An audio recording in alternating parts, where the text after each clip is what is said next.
tal, mis queridos chicos de primer año de secundaria? Tengan todos ustedes muy buenos días. Bienvenidos otra vez por aquí a su plataforma del Vanguard Room. Sí, porque vamos a iniciar el día de hoy con este tema que tengo preparado para ustedes, el tercer bimestre correspondiente a este presente año 2020. El día de hoy vamos a recordar un poco, sí, dentro del curso de razonamiento verbal, el tema del texto en su segunda parte. Y vamos a recordar lo que es su estructura general, ¿sí? Sin olvidar qué cosa es un texto, ¿sí? Un concepto general y sobre todo reconocimiento de los elementos que lo conforman dentro de planteamiento de ejercicios de comprensión lectora. Pues bien, vamos a iniciar entonces nuestro primer tema de este tercer bimestre.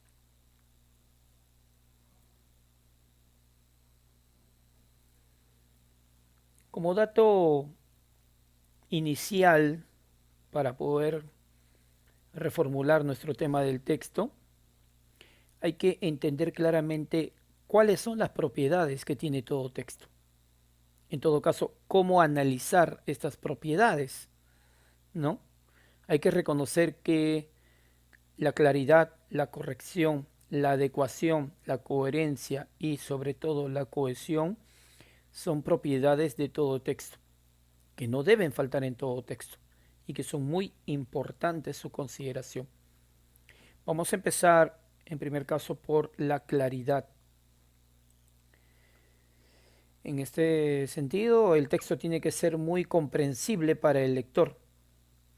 Eh, Hay que lograr entender el texto en su totalidad y cuál es la intención que tiene el autor con respecto a lo que nos quiere mostrar y si existe o no alguna ambigüedad o doble interpretación con respecto al mensaje que pueda dar cada uno de ellos o a la interpretación que se pueda dar de cada uno de ellos. El mensaje tiene que ser claro, con, conciso, muy fácil de que un alumno lo pueda entender de manera clara y precisa para poder así realizar el análisis correspondiente. La segunda propiedad es la llamada propiedad de la corrección, que tiene que ver con las normas del idioma, en este caso con el castellano. Responde a las preguntas, ¿respeta todas las normas de corrección lingüística del idioma? Y esto toma muy en cuenta lo que es la normativa castellana en cuanto a lo que es el uso de mayúsculas, el uso adecuado de los signos de puntuación, el uso de alguna grafía, ¿sí? O palabra o léxico adecuado, ¿sí? Dentro de la estructura de este texto. La tercera propiedad es la propiedad de adecuación. Apropiado dice a una situación comunicativa. Responde a la pregunta, ¿está bien construido en función de la situación comunicativa en la que se desarrolla desde el punto de vista del emisor, receptor, canal? O sea, ¿a quién va dirigido? ¿Quién va a ser el receptor en este caso? ¿Cuál es el código que se utiliza? En este caso es el castellano. El mensaje está claro, es preciso, el canal es el adecuado, ¿no? La situación comunicativa es también la adecuada. El cuarto, la cuarta propiedad es la propiedad de la coherencia, ¿no? Aquí la organización y selección lógica en función de su unidad temática es muy importante. Hay que tomar en cuenta la selección de la información en cuanto a la cantidad. ¿Hay demasiada información? Se debe evitar lo que son las repeticiones de informaciones irrelevantes o las redundancias o las contradicciones o las incoherencias en algunos casos, tomando en cuenta cuál es el tema el cual desarrolla el texto, el tema en torno al cual gira y todas las ideas tienen que relacionarse con ella. La calidad. ¿Son las ideas claras y comprensibles? ¿Aparecen de forma progresiva y ordenada? Para ello hay que seguir una estructuración del texto, tomando en cuenta qué tipo de texto es, aunque considerando que si es un texto narrativo va a presentar inicio, nudo y desenlace, o si es un texto científico o informativo va a presentar introducción, lo que es cuerpo y lo que son conclusiones. Ahora bien, esto está ligado con la estructuración de la información. De acuerdo al género textual, si es una carta, un tipo de composición narrativa, una composición descriptiva, ¿no? La progresión temática. Se articulan las ideas en forma escalonada de manera que se añade nueva información a la ya conocida, o sea, si hay alguna jerarquización de las ideas, si el texto presenta una distribución analítica, si parte de algo general hacia algo particular, como generalmente tiene la mayoría de textos en este nivel de primer año de secundaria. Distribución en párrafos. Cada párrafo expresa una idea. Como todos sabemos, un texto habla de un tema específico. En cada uno de los párrafos se pueden encontrar subtemas del tema específico. Al final de cuentas, tiene que haber una distribución y que cada uno de esos párrafos se relacione con el tema principal del mismo. Y para terminar, la última propiedad es la propiedad de la cohesión.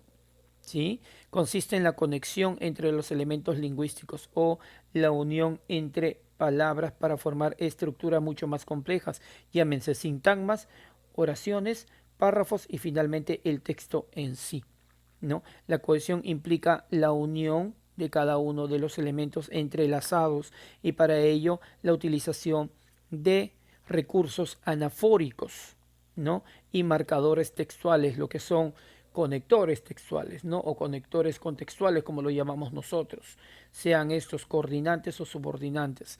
En cuanto a los recursos anafóricos, tenemos, por ejemplo, la llamada sustitución léxica, dentro de ellas la utilización de anáforas o catáforas o elipsis o sinónimos o antónimos o hiperónimos o hipónimos u holónimos o merónimos, ¿no? Dependiendo, ¿sí?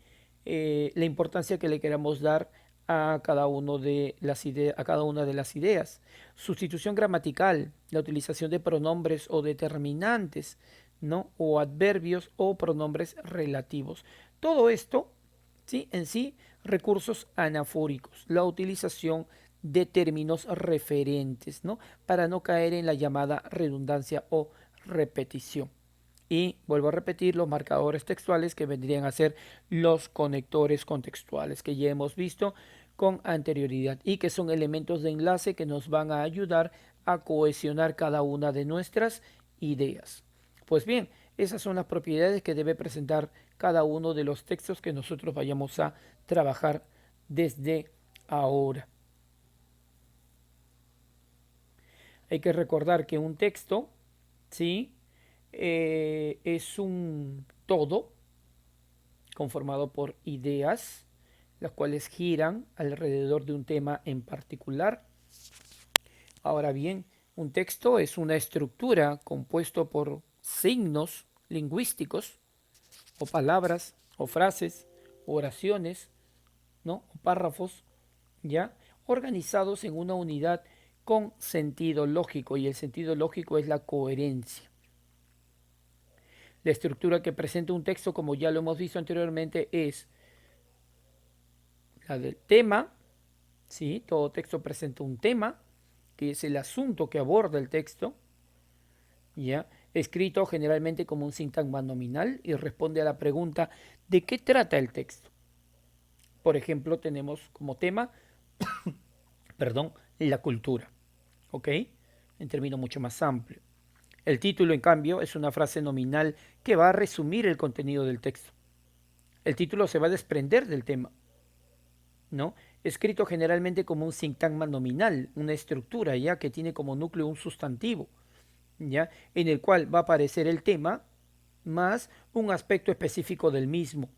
En este caso podría ser la utilización de un adjetivo calificativo o una frase adjetiva, ¿no? Y responde a la pregunta, ¿qué idea resume lo leído?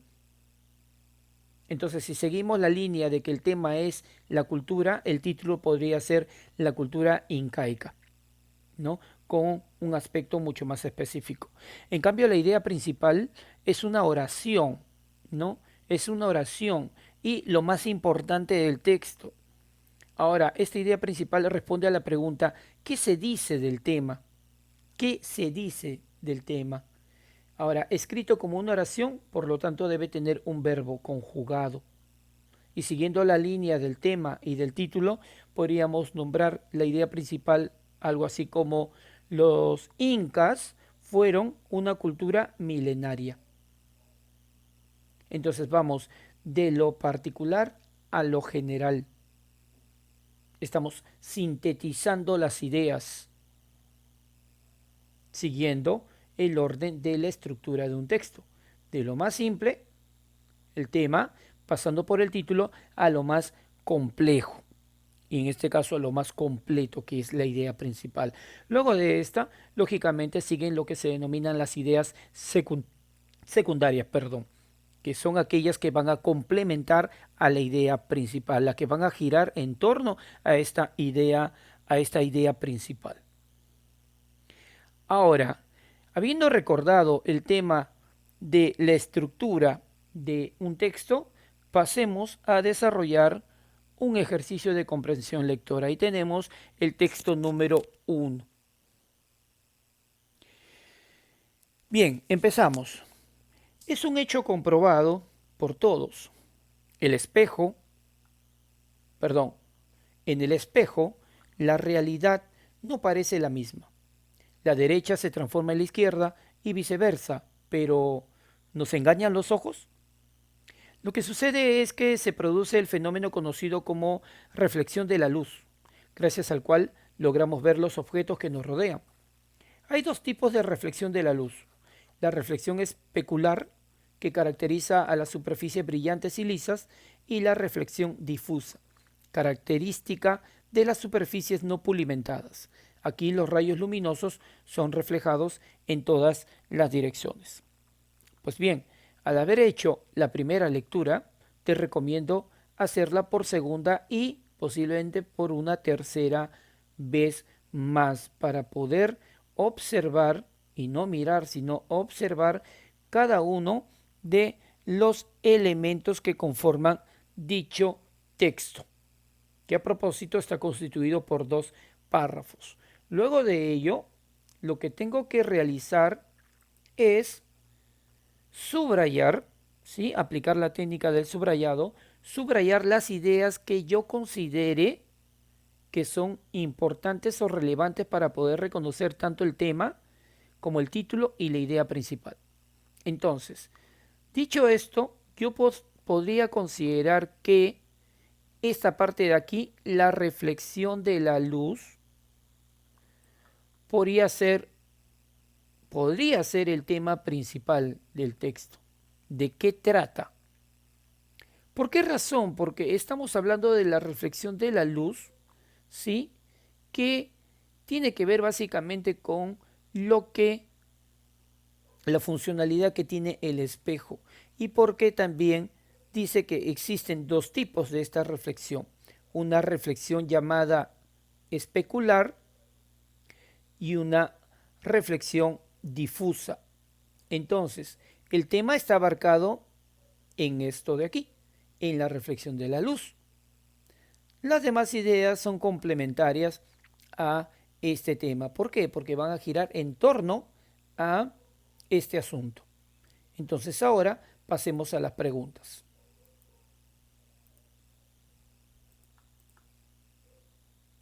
Pregunta número 1.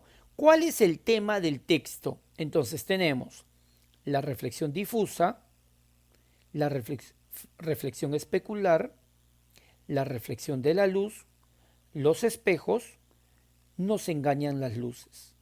Entonces, si aplicamos los criterios para poder reconocer el tema del texto, el cual dice que responde a la pregunta de qué trata y que está constituido por una frase, ¿sí? Una frase nominal, entonces podríamos considerar como respuesta a la alternativa E. ¿Por qué razón? Descartamos automáticamente la A y la C porque esas son las clases de reflexiones de la luz. Descartamos la alternativa B porque no estamos hablando de los espejos específicamente, y por ende también descartamos la alternativa D. Por lo tanto, nuestra respuesta será la letra E, la reflexión de la luz. En torno a esta idea girará nuestro texto. La pregunta número 2, ¿cuál es la idea principal del texto? Entonces, si ya tenemos el tema que es la reflexión de la luz, fácilmente podremos encontrar la idea principal dentro de la alternativa C.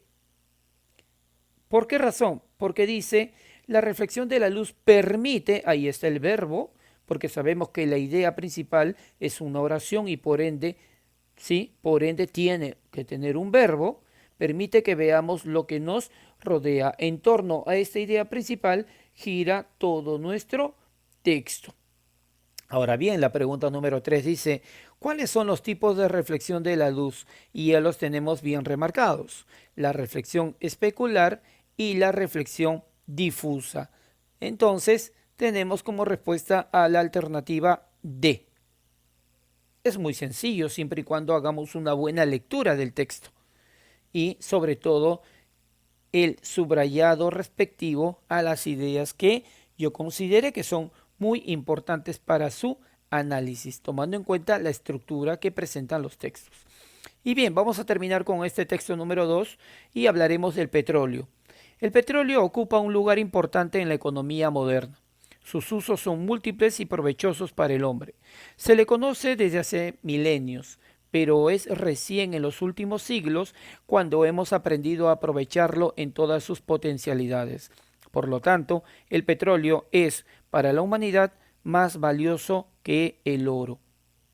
Entonces, aquí claramente podemos darnos cuenta que el tema en torno al cual gira todo nuestro texto es el petróleo, porque de él se habla en todo, ¿sí? En todo el contenido.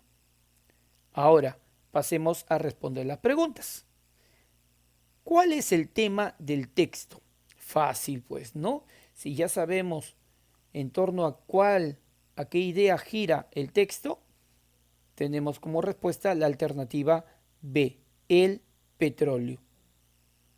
Pregunta número 5, y ahí nos vamos a quedar por ahora. ¿Cuál es la idea principal del texto?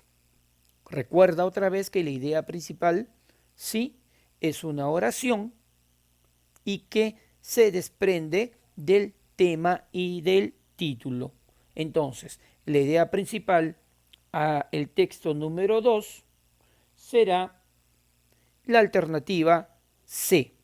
Por sus cualidades, el petróleo, el valor del petróleo es mayor que el del oro. Entonces, allí encontramos nuestra respuesta a la pregunta número 5 con respecto al texto número 2.